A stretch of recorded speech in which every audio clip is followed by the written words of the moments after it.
say, I'll give you £100,000, or not making more, I'll give you £20 million for both eyes, would you accept? Probably say no. No chance. I mean, most people who are, in my reasonably minded, they would say no, because it's priceless. What you got is priceless. You got, you're feeling like, like a drink, you're having that nice tea or whatever. It's all going in perfectly for your betterment and for your fulfillment. So hence, when we examine all these possibilities of a creator, we then understand that by definition, this creator must be unlike his creation. He's given us everything, and therefore it makes no sense to me that if there is a creator, he's created us for no purpose. He simply created us and said, okay, I've created you, that's all. I'm not interested in you. That makes no sense. It's more sense that this creator would want us to lead a life according to the creator's will. Does that make sense? I guess so. I mean, I think... Or do you find anything uncertain? Maybe the idea that the creator would then want us to live in relation to his will, because in the same way you could say by, creating us as we are, he then gave us free will to just live as we see fit. Yeah, I mean, we have free, there is that element of free will that we have in terms of the choices we make in our lives. So God has given that ability to make those choices. Now, for example, if you're going to cross that road now, you know full well if you run across that road with your eyes closed, there's a good chance you're going to get knocked over. Yeah. But you're going to be then observant as you cross the road particularly. So therefore, you've got those faculties of choice. So what we say at the same juncture, but he still requires for you to have a understanding of who he is. Why? Because he's created, because there was a time, just say, I'm assuming you're in your mid-20s, whatever, there was a time when you weren't on this earth 40 years ago as an example. And with all likelihood, probably you won't be here another 100 years. God give you long life, but what I'm saying to you is that's the reality of what it is. So that if there's a time you're not here, and now there's a time you are here, and then you'll be gone again, there's an intermittent reality, and those who mock it, the fact that we're here even in the first place is in itself testification that we can be brought back to life and judged for our actions. So if that creator's created such a humongous universe, there must be a purpose for it. It can't be, he couldn't have made it purposelessly. That makes no sense at all. So then it makes sense, okay, what does this creator want from us? So the creator in all the world scriptures has essentially been seen as one singular being. Yeah. So Islam and all the religions, to be fair, there is a pushback to those who say, no, God can be a multiplicity of different divinities. Because by definition, the creator must be the creator of everything. And therefore, he cannot have something which is in parallel to him. By definition, for example, we have the issue, are you aware of the issue of infinite regression? No. That if we go on forever, we will not then come into the present. So hence there has to be a starting point. And you need like the dominoes effect. You push the first domino and then the dominoes go forward. So what we then say, it makes perfect sense that in the life that we're leading, that we give recognition to that creator. We pray, for example, 5 times a day.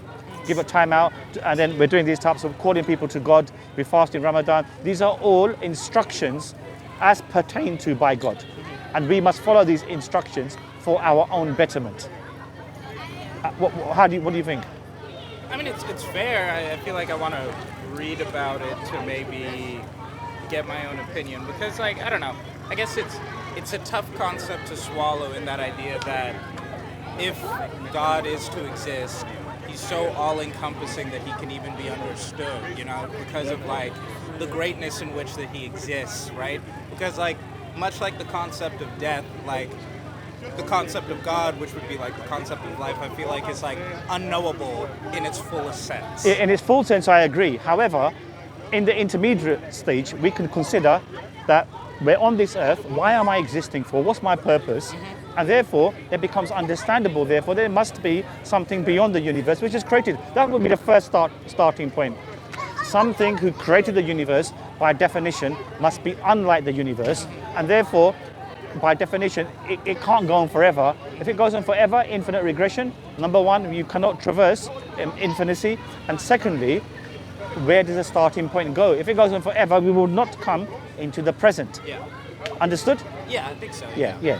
So what we then say, there must be an initiator, a starting point, who is by necessity independent and necessary. That, for example, the universe is contingent upon parts. and they all conglomerate together. But in order for them to conglomerate together, something by definition has to be necessary to cause this in the set of causal things that they are. Yeah. Does it make sense what I'm saying? Yes, keep Yeah, going. yeah. So basically speaking, then, for a person who then rejects this notion, then what's the other notion? Then just say, for example, you reject my notion. Then what is the possibility? Usually when you speak to atheists, they say, I don't know, or I can't be sure. But that's the whole point, because you can't be sure, and they'll often rely on science, which we've got no issue with, because science is, by definition, is only the observable of the empirical, what you can test and then retest and try to falsify and better. However, at the moment, these issues of the metaphysicality, they delve into total different objects, like, for example, the philosophy of science. Science can't deal with that. Understand? So we're, for example, told that particles come in and out of exist, pop in and out. Some people say, no, you can actually get something coming from nothing. But there are prevalent statuses within the diameters and the mathematical equations of the universe which will allow these particles to pop in and out of existence. So what do we observe? Electrons, protons, neutrons, if the universe came together by a congregated matter, but it must have then had a will behind it, you see. It makes no sense that an inanimacy has a will to construct and then to make. It must by definition have a middle arbitrator who is then setting all this in motion in order for the fusion to come about. I guess so. Like, I don't know. Because then what you would say, then you would be in the paradigm or in the confusion of matter is eternal. Now, for example, energy can't be destroyed. Okay, so but therefore, by definition, if energy can't be destroyed, and it came forth at a particular juncture, that means there must have been something prevalent which gave it the initiation of the energy to make the universe. You understand what I mean? Because by simple definition and will, by will and consciousness, something which is created, so it has to, by definition, have something which has initiated it. It makes no sense, because the other option would be something just popped up out of nowhere, no explanation, nothing, just popped up due to prevailing conditions at the time, matter, space, energy, and it decided to all come together and something humongous has occurred. Does that make any sense? That's far more far-fetched. I mean, I don't know. I think both concepts I find comfort in. You know, that like I can find comfort in the idea of randomness and kind of like the greater human condition and how, you know, our like intrinsic goal is to take care of each other. And I guess maybe not necessarily look for that answer within like a specific doctrine. And I wanted to get the book because I wanted to read it. I'm glad they've given. To understand. Yeah. Only thing I'd say to that point you've made is, see, by definition, you'd still have to singularly focus on the 2 points. So look at the 2 possibilities. So you'd have to say, okay, I believe the universe always existed, as an example. But you'd still have to, if you were to reject my proposition, you'd have to, by definition, make a case for something at least. If you say I don't know, then you can't pour scorn on my understanding. And then what I will conclude is that my belief in a creator will, and I've got good reasons to believe that, therefore I hold on to it. However, this notion, which is too far-fetched, where an unconscious will somehow comes into existence and creates, doesn't make sense, does it? By definition, it doesn't make sense. Is it not though? Couldn't one argue that it's... And that's not analogous to God. No, that it's pious to even, you know, admit not knowing and, you know, accept that there are things beyond you. And Yes, but at least what we do know, I agree what you're saying. However, what we do know, because we've only got a limited human mind, so we can only think about what is the possibilities. Either something created the universe, or the universe created itself, or the universe always existed. So the universe always existing is akin to saying that a mother gives birth to herself. Nonsensical. If the universe had a particular starting point, then by necessity, it suggests that something caused the universe to come into existence. And something which is not then dependent upon the universe itself, something outside of that set of infinite chain of dependent things. But isn't there also an argument that the logic for the first thing is beyond our comprehension, much in the way that like God himself as an actual entity is beyond full comprehension? Yeah, so if the former is out of comprehension and the latter we can't understand in its holistic totality, but it all points towards a singular creator who's initiated it based upon the points that we've observed. So just refocusing on a universe, there was nothing. 13.8 billion years ago, there was nothing. The universe, as we know it, came into existence. Something humongous has happened. So whatever that cause was, it would have by definition required a will in order to perpetuate it. Because otherwise, the other possibility is just too far-fetched. You're bringing it to, you're saying, in effect, that something which doesn't exist comes into existence, has a conscious will and mind, and creates.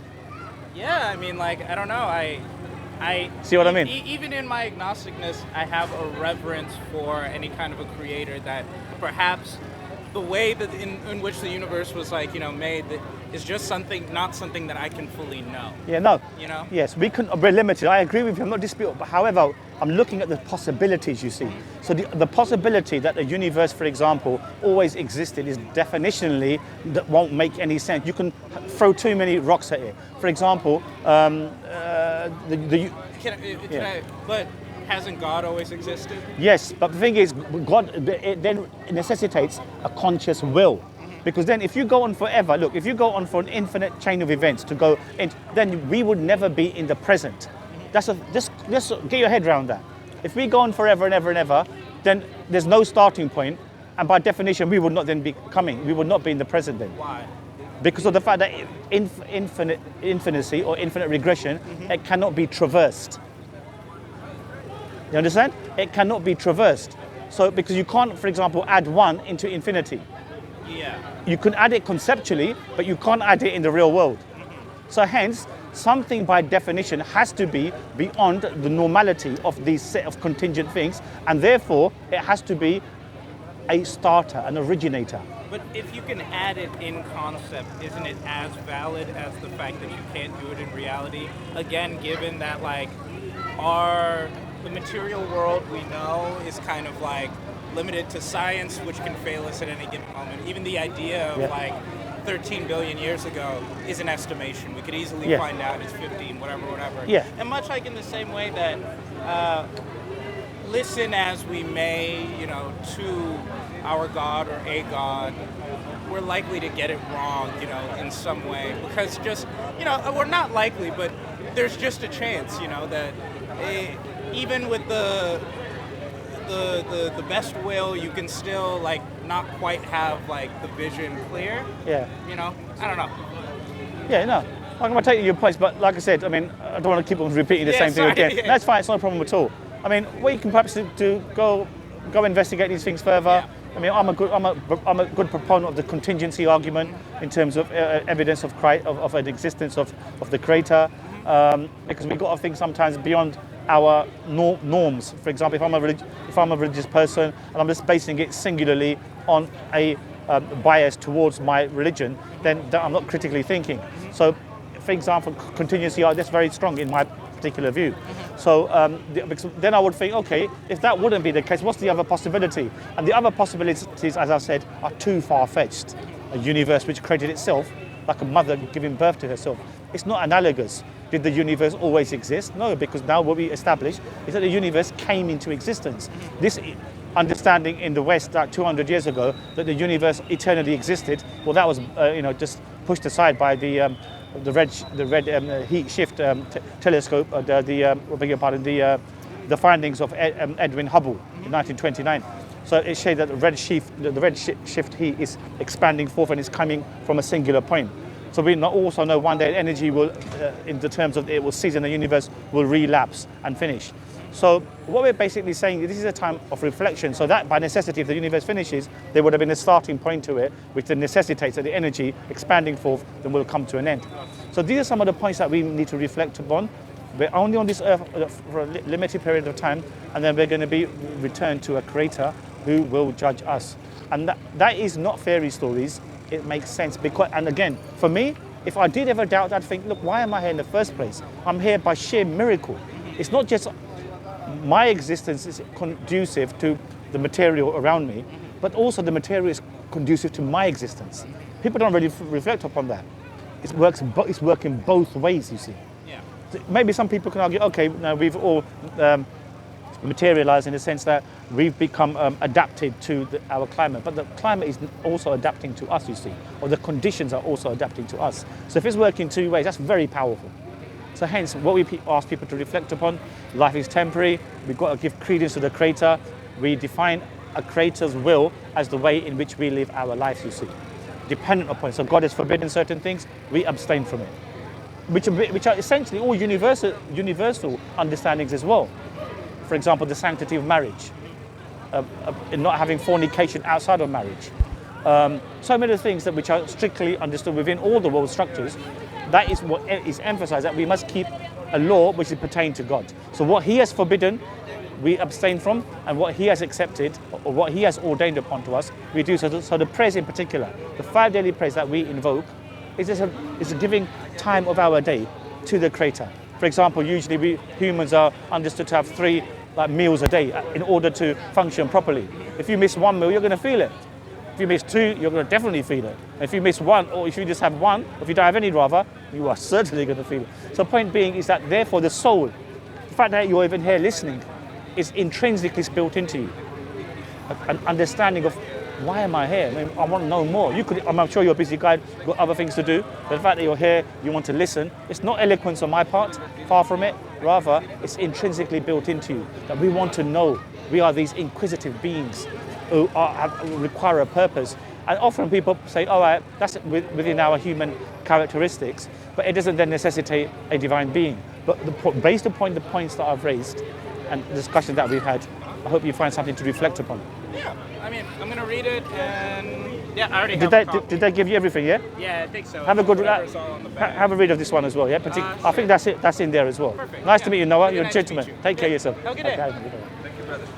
A very nice gentleman here from Canada. Seemed very articulate as well, although I did most of the speaking. So alhamdulillah, he said he'll go and reflect, read the Quran, and may Allah guide him inshallah. Assalamu alaikum.